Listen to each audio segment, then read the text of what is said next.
Assalamualaikum warahmatullahi wabarakatuh. Apa kabar teman-teman semuanya? Semoga sehat selalu ya. Di masa pandemi sekarang ini, kita lebih cenderung banyak melakukan aktivitas dari rumah. Harapan saya, teman-teman tetap produktif walaupun di rumah aja. Nah, pada video kali ini, saya akan membuat video pembelajaran mengenai K3 mesin bubut. Sebelum kita membahas hal tersebut, saya akan membahas K3 terlebih dahulu. Apa itu K3?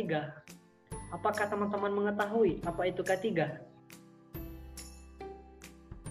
Nah, berikut ini merupakan contoh dari lambang K3.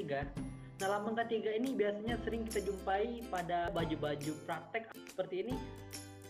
Nah, di baju saya ini ada contoh lambang K3 ya. K3 didefinisikan menjadi 3 pengertian. Yang pertama, pengertian keselamatan dan kesehatan kerja secara keilmuan. Yang kedua, pengertian keselamatan dan kesehatan kerja secara filosofis. Yang ketiga itu pengertian keselamatan kerja secara etimologis. Bagi kalian teman-teman yang masih duduk di bangku SMK pasti belajar tentang K3, dan di sini saya akan membahas materi mengenai K3 tapi lebih cenderung ke K3-nya mesin bubut. Baiklah. Yang pertama, pengertian K3 secara keilmuan ialah suatu pemikiran dan upaya untuk menjamin keutuhan dan kesempurnaan baik jasmani dan rohani pekerja atau tenaga kerja pada khususnya dan manusia pada umumnya, hasil karya dan budayanya menuju masyarakat adil dan makmur. Pengertian K3 secara filosofis, ilmu pengetahuan dan penerapannya dalam usaha mencegah kecelakaan akibat kerja, penyakit kerja, kebakaran dan pencemaran lingkungan. Nanti kita akan membahas kecelakaan kerja dan penyakit akibat kerja. Pengertian K3 secara etimologis merupakan suatu upaya perlindungan agar tenaga kerja selalu dalam keadaan selamat dan sehat selama melakukan pekerjaan di tempat kerja, serta bagi orang lain yang memasuki tempat kerja maupun sumber dan proses produksi dapat digunakan secara aman dan efisien dalam pemakaiannya. Selanjutnya itu, kita juga dapat mendefinisikan keselamatan kerja dan kesehatan kerja, di mana keselamatan kerja kondisi di mana para karyawan terlindungi dari cedera yang disebabkan oleh kecelakaan yang berhubungan dengan pekerjaan. Kesehatan kerja kondisi di mana para karyawan terbebas dari berbagai penyakit fisik dan emosional yang berkaitan dengan kejiwaan yang disebabkan oleh pekerjaannya. Nah, saya memiliki pertanyaan, kenapa K3 itu perlu? Menurut kalian dari 3 definisi yang telah saya sebutkan tadi, kenapa K3 itu perlu? Ada yang tahu? Ya, tepat sekali. Di sini saya membuatnya menjadi 4M. Yang pertama itu mencegah. Mencegah, apa sih yang perlu dicegah? Mencegah kerugian fisik dan finansial yang bisa diderita tenaga kerja atau karyawan. Yang kedua, menghindari. Menghindari, apa yang perlu kita hindari?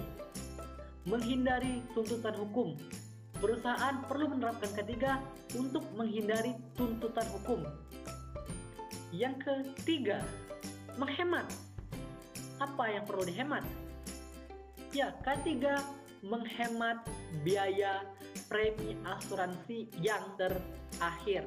Dan yang keempat, mencegah. Kok mencegah kembali? Ya, mencegah. Apa yang perlu dicegah yang keempat? Mencegah terjadinya gangguan terhadap produktivitas perusahaan. Itulah yang saya maksud 4M. Selanjutnya, apa sih tujuan dari K3? Ada yang tahu tujuan dari K3? Ya, sebenarnya tidak ada celah spesifik K3 itu apa. Yang pasti tujuan K3 itu untuk mencegah terjadinya kecelakaan kerja dan penyakit akibat kerja. Seperti hal yang saya sebutkan sebelumnya, kenapa K3 itu perlu, juga dapat dijadikan sebagai tujuan K3 ya. Nah, adapun tujuan K3 lainnya yakni melindungi keselamatan pekerja dalam melakukan pekerjaan untuk kesejahteraan hidup dan produktivitas nasional. Menjamin keselamatan setiap orang lain yang berada di tempat kerja, sumber produksi terpelihara dan dipergunakan secara aman dan efisien. Sebagai alat untuk mencapai derajat kesehatan tenaga kerja yang setinggi-tingginya. Dengan demikian, dimaksudkan untuk kesejahteraan tenaga kerja sebagai alat untuk meningkatkan produksi yang berlandaskan kepada meningginya efisiensi dan daya produktivitas faktor manusia dalam produksi. Selanjutnya, dasar hukum dari K3. Ada yang tahu dasar hukum dari K3? Ya, dasar hukum dari K3 itu terdapat pada Undang-Undang Nomor 1 Tahun 1970 tentang Keselamatan Kerja dan Undang-Undang Nomor 13 Tahun 2003 tentang Ketenagakerjaan. Pada undang-undang ini sudah dapat dilihat secara detail dan lengkap tentang peraturan K3 di negara kita, Indonesia. Selanjutnya, adanya program keselamatan kerja. Adanya program keselamatan kerja ini berfokus pada apa sih? Ada yang tahu berfokus pada apa? Ya, adanya program keselamatan kerja ini berfokus pada dua aspek.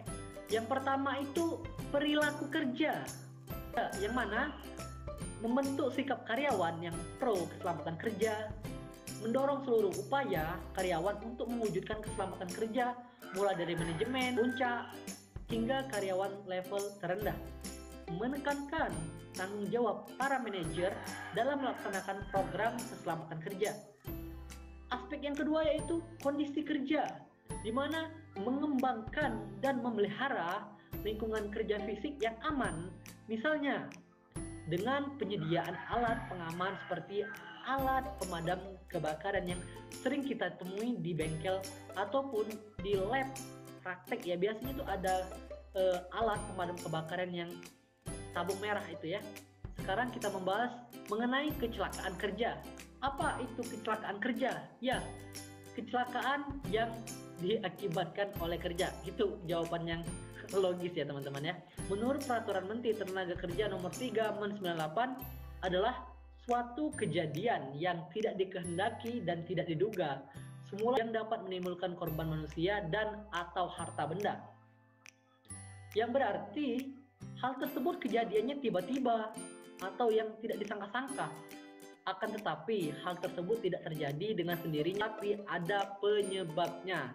Setelah kita membahas kecelakaan kerja, apa sih contoh dari kecelakaan kerja itu?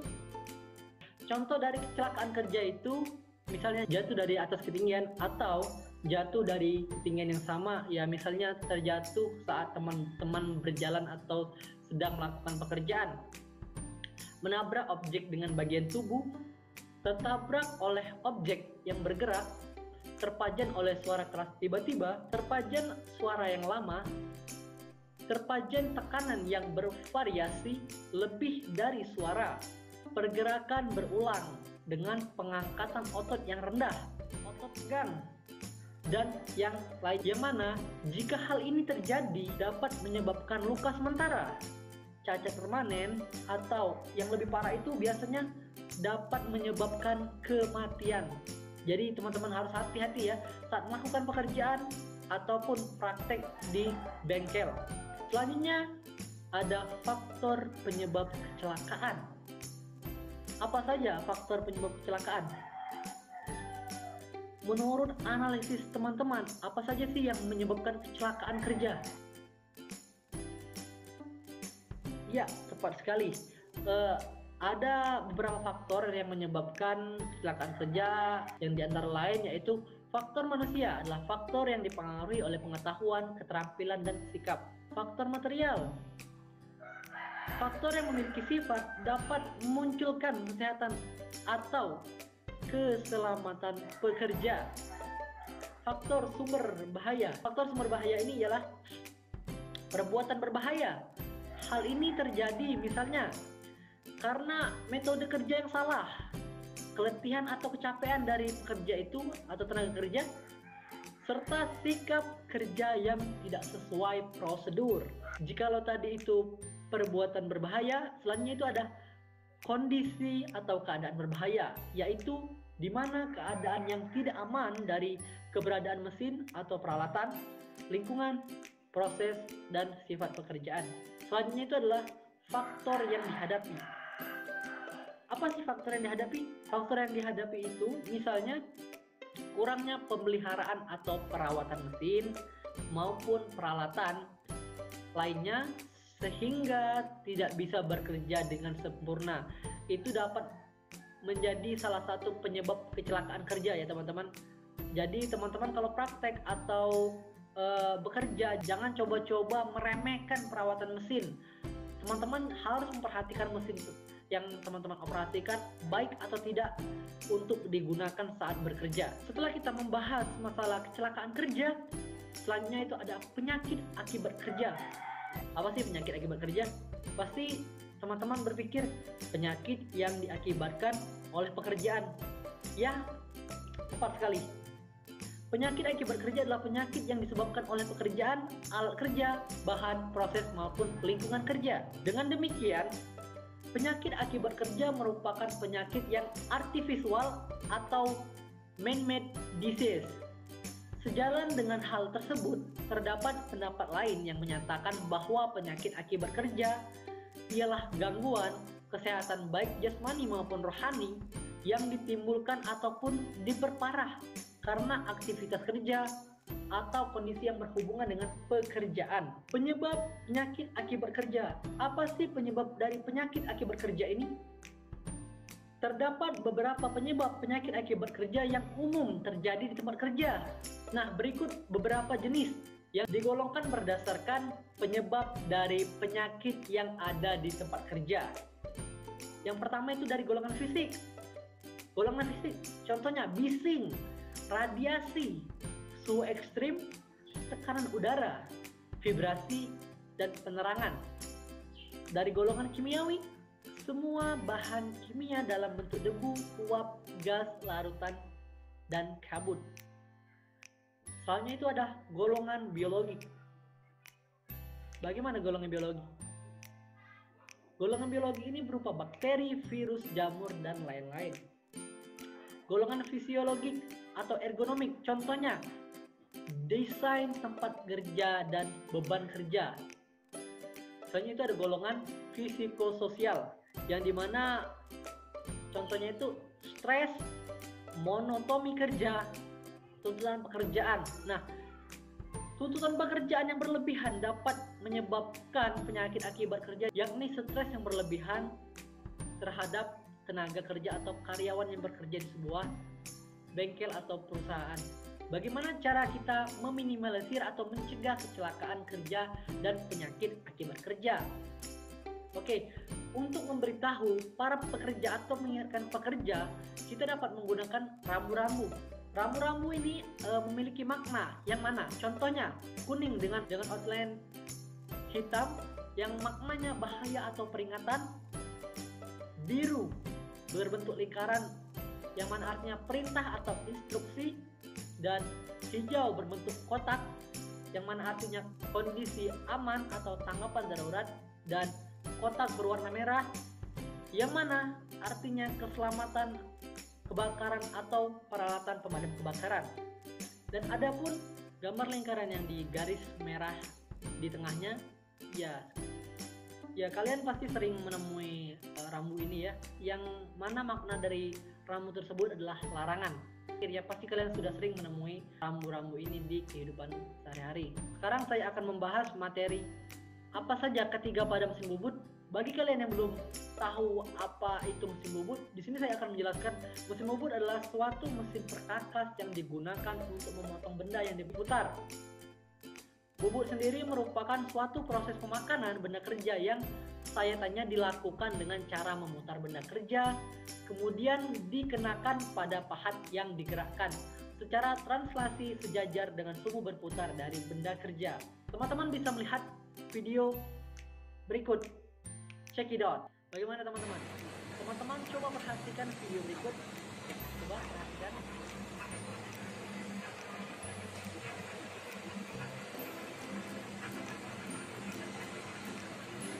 Ya.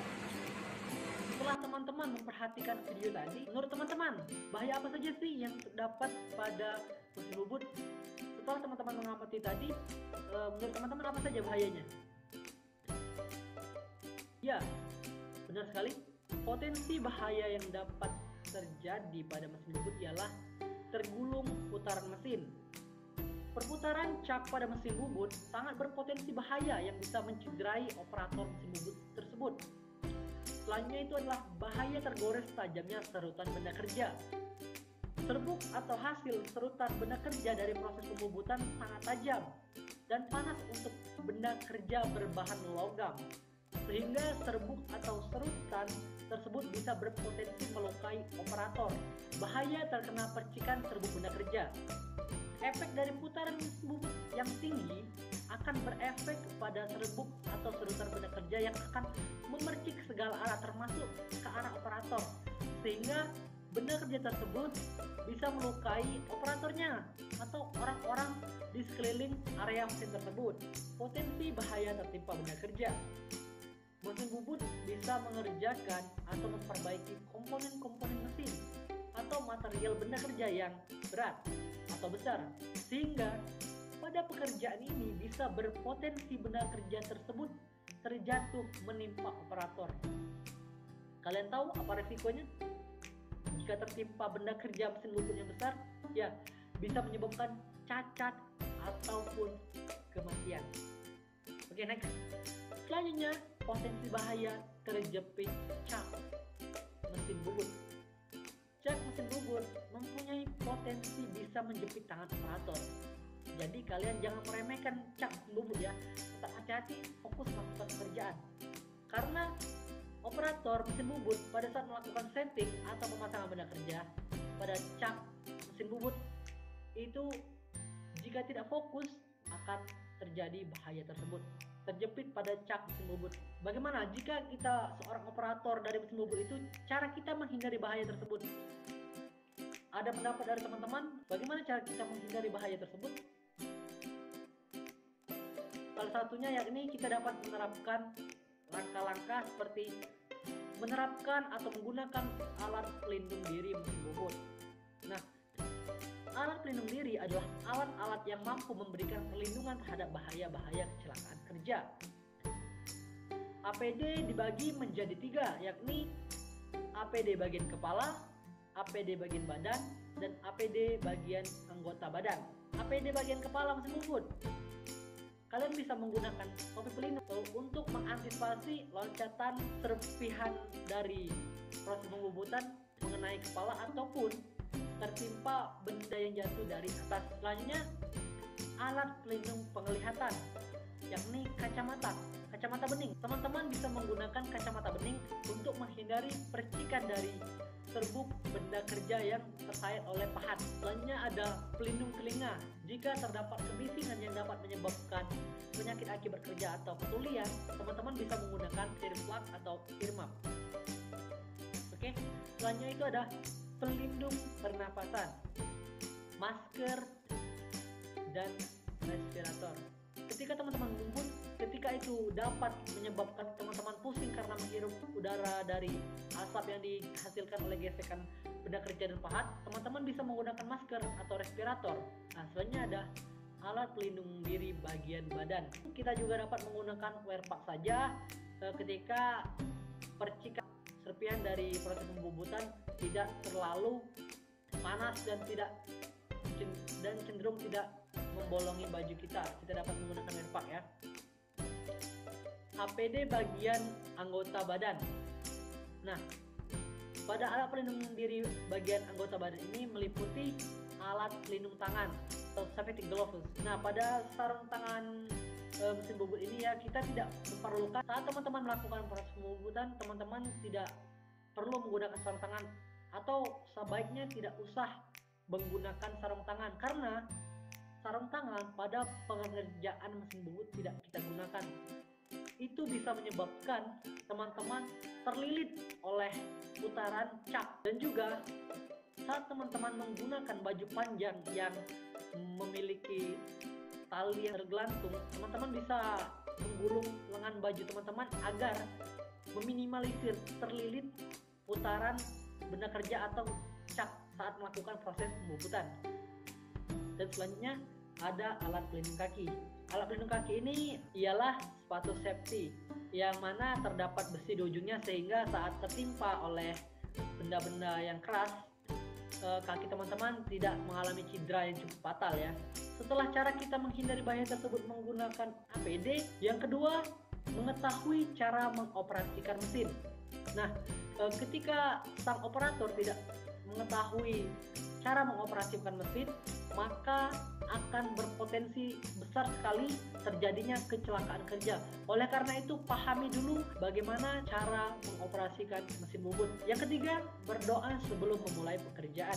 Berdoa sebelum memulai itu dapat kita lakukan untuk meminta perlindungan kepada Sang Pencipta saat melakukan pekerjaan. Yang keempat, cek panel kelistrikan. Nah, pastikan kondisi mesin dalam keadaan baik, terutama di bagian kelistrikannya ya. Yang kelima, teman-teman dapat menyeting putaran mesin sesuai prosedur pekerjaan. Karena setiap diameter benda kerja yang kalian bobot berbeda, maka kecepatan putaran yang kita gunakan berbeda juga. Yang keenam, pastikan pemasangan pahat dan benda kerja sudah benar. Kenapa harus demikian?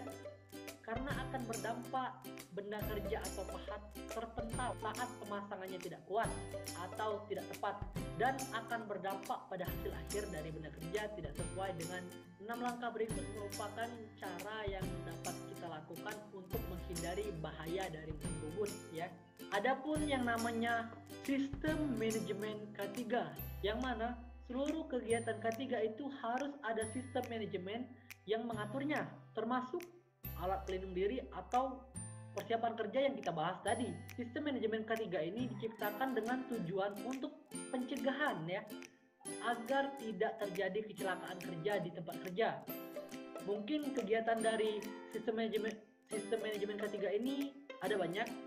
Adapun beberapa berikut contoh dari sistem manajemen K3, seperti Incident Prevention, Inspection System, Manajemen Proses, Departemen HSE, dan Job Safety Analysis. Sistem manajemen K3 ini terintegrasi dalam sistem manajemen perusahaan. Baiklah teman-teman, mungkin itu saja yang dapat saya sampaikan untuk video pembelajaran kali ini. Jika kalian ingin belajar lebih banyak lagi mengenai mesin bubut, kalian dapat pantengin channel ini, karena channel ini berisikan tugas-tugas tentang mesin bubut. Saya ucapkan terima kasih kepada kalian yang sudah menonton video ini sampai akhir. Saya Nusa Putra pamit undur diri. Wassalamualaikum warahmatullahi wabarakatuh. Semoga video ini bermanfaat bagi kalian ya teman-teman. Dadah.